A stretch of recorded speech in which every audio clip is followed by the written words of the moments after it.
Hello, જય શ્રી કૃષ્ણ. કેમ છો બધા? આઈ હોપ તમે બધા મજામાં હશો. ચાલો આજે આપણે બનાવીએ વેજ મંચુરિયન. મંચુરિયન માટે મેં અહીંયા 700 ગ્રામ જેટલી કોબી ખમણીને લઈ લીધેલી છે.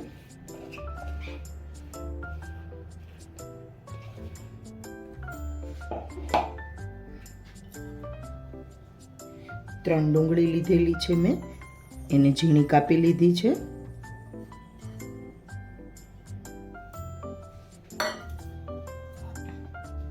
અને 2 મોટા ગાજર લઈ લીધેલા છે.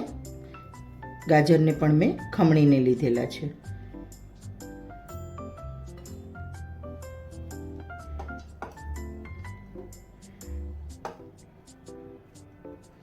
અત્યારે ઠંડીનો ટાઈમ છે એટલે શિયાળામાં મંચુરિયન સરસ લાગે છે અને બાળકોને તો ખૂબ જ પસંદ આવે છે. હવે મેં અહીંયા આદુ, મરચાં અને લસણની પેસ્ટ લઈ લીધેલી છે.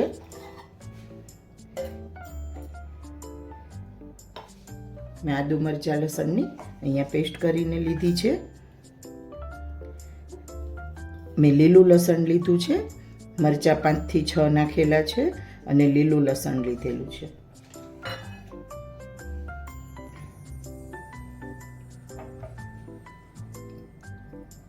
હવે આપણે એમાં 2 ટીસ્પૂન જેટલો મરી પાવડર નાખેલો છે.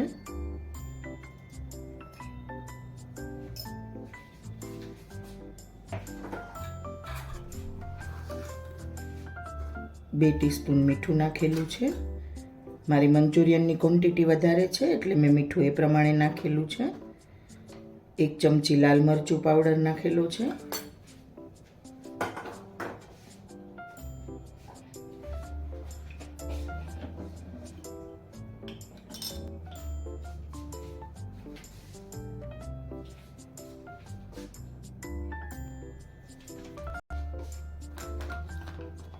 અને 2 ચમચા મેંદો લીધેલું છે મેં.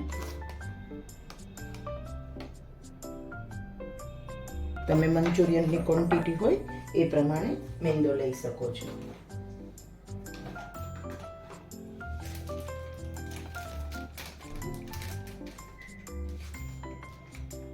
અને 1 ચમચો આપણે એમાં કોર્નફ્લોર લઈશું. 1 ચમચો મેં કોર્નફ્લોર લીધેલો છે.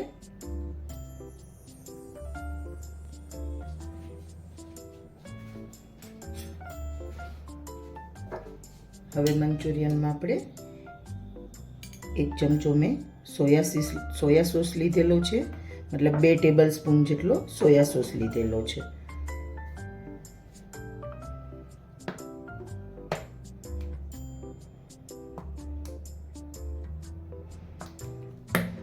બે ટેબલ સ્પૂન ચીલી સોસ લીધેલો છે.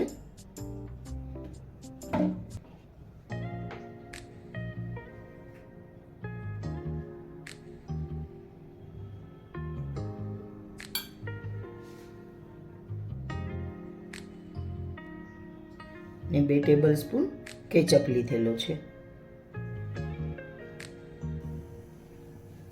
હવે આપણે એ બધું લોટમાં સારી રીતે મિક્સ કરી લઈશું.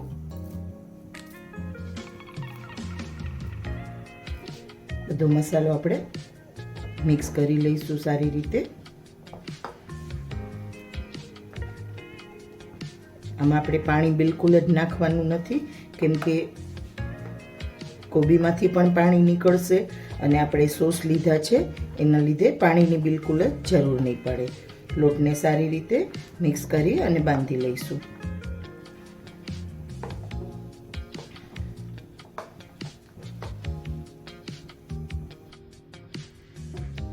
હવે આપણું મિશ્રણ અહીંયા સરસ રીતે રેડી થઈ ગયું છે અને આપણે મંચુરિયન બોલ તળવા માટે તેલ મૂકી દીધું છે. હવે મંચુરિયન બોલ તળવા માટે આપણે તેલ ગરમ કરવા મૂકી દીધું છે. આપણું તેલ ગરમ થઈ જાય એટલે આપણે એના નાના નાના પીસ કરી અને બોલ બનાવી અને તળી લઈશું.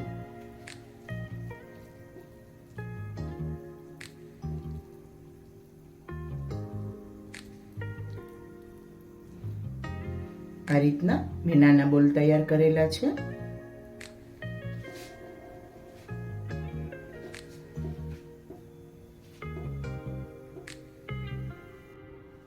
આપણે બધા મંચુરિયન બોલ વાળીને તૈયાર કરી લીધા છે. તો ચાલો હવે આપણે એને તળી લઈએ. અહીંયા આપણે તેલ ગરમ કરવા મૂકી દીધું હતું અને આપણું તેલ સરસ ગરમ થઈ ગયું છે. અત્યારે ગેસની ફ્લેમને મેં મીડિયમ રાખેલી છે.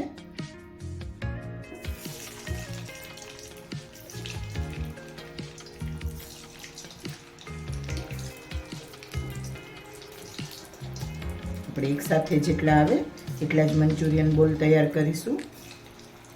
હજુ મેં બધા બોલ વાળીને પણ તૈયાર નથી કરેલા.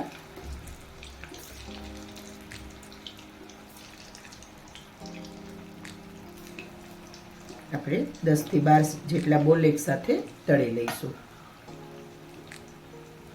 અને ગેસની ફ્લેમને મીડિયમ રાખેલી છે, કેમ કે એકદમ ફાસ્ટ ગેસ પર કરીશું આપણે તો ઉપરથી ક્રિસ્પી થઈ જશે અને અંદરથી કાચા રહી જશે આપણા મંચુરિયન.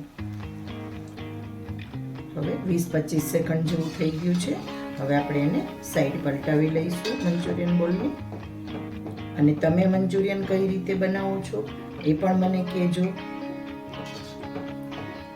અને મારી આજની રેસીપી કેવી લાગી એ પણ મને કોમેન્ટ બોક્સમાં જરૂરથી જણાવજો. હવે આપણે એમને મીડિયમ ગેસ પર તળવા દઈશું.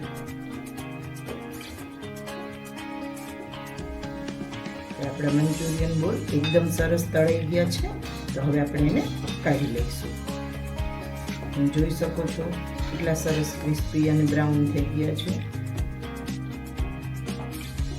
હવે આ જ રીતે આપણે બધા બોલ તળીને તૈયાર કરી લઈશું.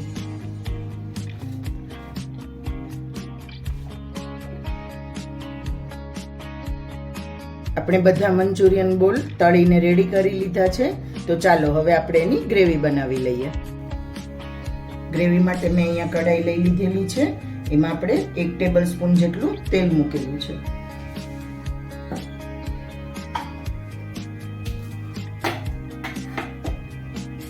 ગ્રેવી બનાવવા માટે મેં અડધું ગાજર કાપીને લીધેલું છે, લીલું લસણ અને ડુંગળી લીધેલા છે, સૂકી ડુંગળી લીધેલી છે, આદુ મરચાંની પેસ્ટ લીધેલી છે અને 1 કેપ્સિકમ કાપીને લીધેલું છે.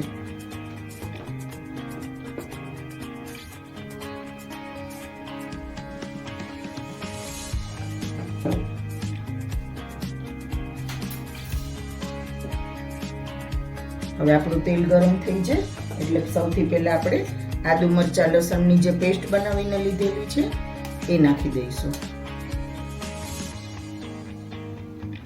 હવે આપણું તેલ એકદમ સરસ ગરમ થઈ ગયું છે. તો આપણે પહેલા પેસ્ટ નાખી દઈશું.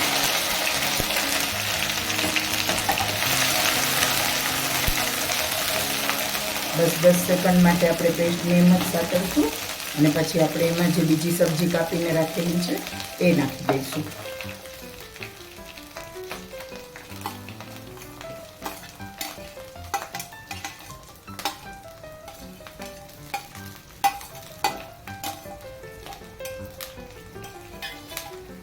તમારી પાસે જો લીલું લસણ કે લીલી ડુંગળી ન હોય તો તમે સૂકી ડુંગળી અને સૂકું લસણ પણ નાખી શકો છો.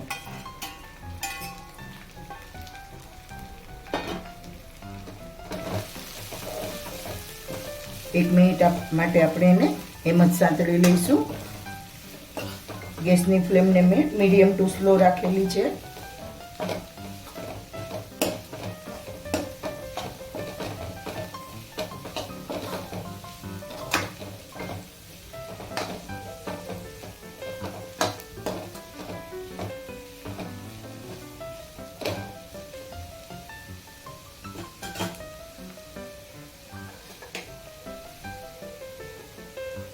હવે આપણે એમાં 1 ચમચો સોયા સોસ નાખી દઈશું.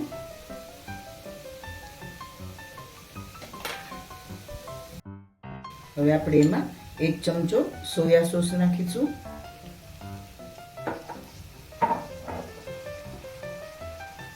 એટલે મેં 2 ટેબલ સ્પૂન જેટલો સોયા સોસ લીધેલો છે અને 3 ટેબલ સ્પૂન જેટલો ચીલી સોસ લીધેલો છે.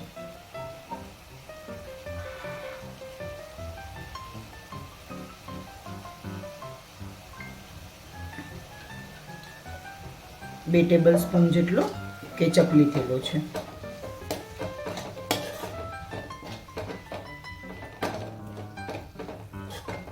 થોડી વાર માટે એને સારી રીતે પહેલા મિક્સ કરી લઈશું.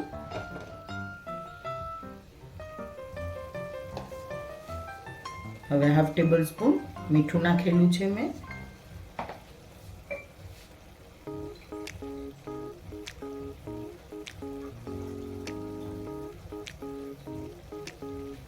હવે અડધો ગ્લાસ પાણીનો નાખેલો છે મેં, એટલે 1 કપ જેટલું પાણી નાખેલું છે. હવે એને સારી રીતે ઉકળવા દઈશું. મને પાણી ઓછું લાગતું હતું તો હું બાકીનો અડધો ગ્લાસ છે એ એડ કરી દઉં છું. હવે આપણે ગ્રેવીને સારી રીતે પહેલાં ઉકળવા દઈશું. ત્યાં સુધીમાં આપણે એમાં નાખવા માટેની કોર્નફ્લોર રેડી કરી લઈએ.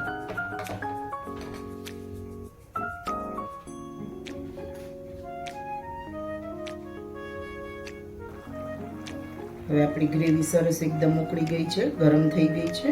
તો મેં અહીંયા 2 ટેબલસ્પૂન કોર્નફ્લોર લીધેલો છે. એ કોર્નફ્લોરને આપણે એમાં મિક્સ કરી દઈશું, એટલે આપણી ગ્રેવી એકદમ થીક થઈ જશે. અને હવે 2 થી 3 મિનિટ માટે આપણે જે કોર્નફ્લોર એડ કરેલો છે એને ચડવા દઈશું. હવે આપણી ગ્રેવી એકદમ સરસ થીક થઈ ગઈ છે. તમે જોઈ શકો છો કેટલી સરસ થીક થઈ ગઈ છે ગ્રેવી. હવે જે આપણે મંચુરિયન બોલ તળીને રાખેલા છે એ એમાં એડ કરી દઈશું.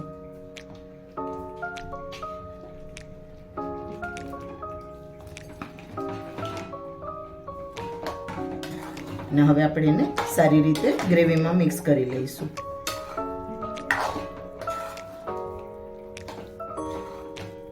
મારો આજનો વિડીયો તમને કેવો લાગ્યો મને કોમેન્ટ કરીને જરૂરથી જણાવજો. મારો વિડીયો ગમ્યો હોય તો લાઈક પણ જરૂરથી કરજો, અને જો મારી ચેનલ પર નવા હોય તો સબસ્ક્રાઈબ જરૂર કરજો ફ્રેન્ડ્સ. હવે 2 મિનિટ પછી આપણે ગરમા ગરમ મંચુરિયન સર્વ કરી દઈશું.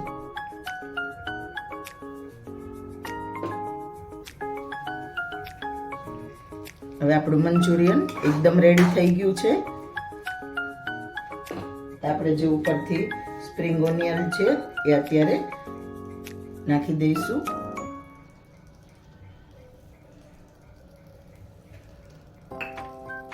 ચાલો હવે આપણે ગરમા ગરમ સર્વ કરી લઈએ.